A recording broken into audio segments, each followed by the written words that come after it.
안녕하세요. 산재 변호사 노무사인 김찬영입니다. 산재 사건에서 사실혼 배우자 확인이 필요한 경우가 있습니다. 오늘은 그 이유에 대해서 알아보고 실제 수행했던 사건에 대해서 말씀을 드려보겠습니다.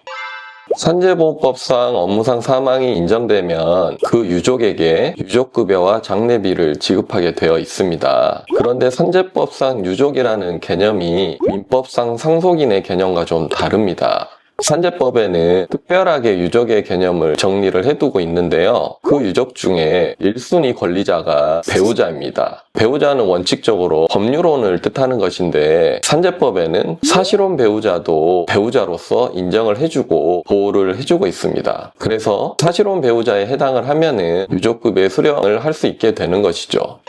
사실혼 배우자의 개념을 좀 살펴보겠습니다. 사실혼 배우자는 혼인의 의사의 합치가 있는 상태이긴 한데 혼인신고만 안 한 상태인 것입니다. 단순한 동거나 애인관계랑은 좀 다른 것이죠. 그런데 이제 법률혼 같은 경우에는 혼인신고가 되어 있기 때문에 가족관계증명서 같은 서류를 떼어보면 쉽게 증명할 수가 있는데 사실혼 배우자는 그 어떤 서류에도 나타나지가 않습니다. 그래서 사실혼 배우자로 인정받기 위해서는 혼인의 의사의 합치가 있다는 상태를 입증을 해야 되거든요. 이것이 쟁점이 되겠습니다. 입증하는 방법은 결국 증거 싸움이라고 보시면 되겠습니다. 여러 증거나 정황을 수집하는 게 중요합니다. 케이스를 한번 살펴보겠습니다. 이 사건 같은 경우에는 망인이 업무상 사망이라는 점에는 이견이 없습니다. 그런데 가족관계를 살펴보니 법률혼 배우자는 없고 사실혼 배우자고 주장하는 사람이 있었습니다. 이 사건에서 어떻게 증명했는지 살펴보겠습니다. 첫 번째로 보통 사실혼 관계가 맞으면 주민등록을 같이 하게 되어 있습니다. 그런데 이 사건 같은 경우에는 망인과 배우자가 주민등록이 달리되어 있었습니다. 실제로는 불리한 증거죠.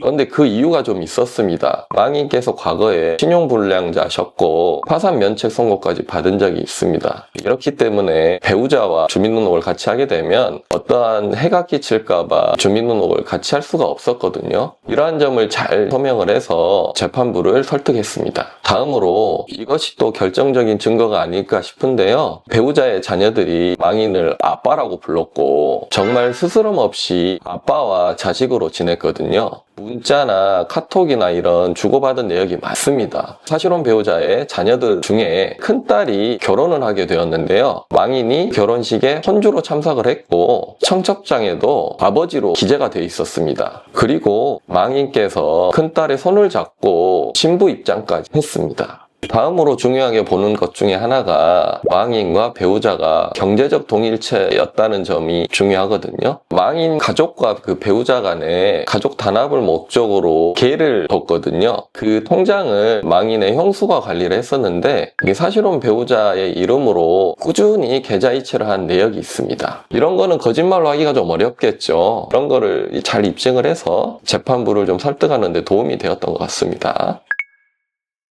이러한 점들을 잘 입증해서 이 배우자는 사실혼 배우자가 맞다는 판결을 받았습니다. 그래서 유족급여도 한 1억 원 상당을 받았고 장례비도 1,100만 원 정도를 받았습니다. 유족급여는 일시금으로 환산했을 때 1억 정도라는 것이고 원칙적으로 연금을 받거든요. 연금을 받으면 배우자가 사망할 때까지 계속 지급을 해줍니다. 생활하시는데 큰 도움이 될 것입니다. 다행히 이 사건에서는 그나마 여러 증거들이 많은 편이어서 증명하기가 좀 수월한 편이었고요. 다른 사건에서는 증거가 굉장히 부족하거나 이분이 사실혼 배우자가 아니다 라고 대립하는 상대방이 있을 수 있습니다. 그러한 사건들은 또 다음 시간에 알아보도록 하겠습니다. 지금까지 산재 사건에서 사실혼 배우자임을 확인해야 되는 필요성과 입증 방법을 한번 알아봤습니다. 산재 사건을 진행하시다 보면 여러 어려움에 봉착할 수가 있습니다. 그럴 때 언제든지 문의를 해주시고 화면에 보이는 전화번호나 댓글을 달아주시면 친절하게 상담해 드리도록 하겠습니다. 도움이 되셨다면 구독, 좋아요 꼭 눌러주세요.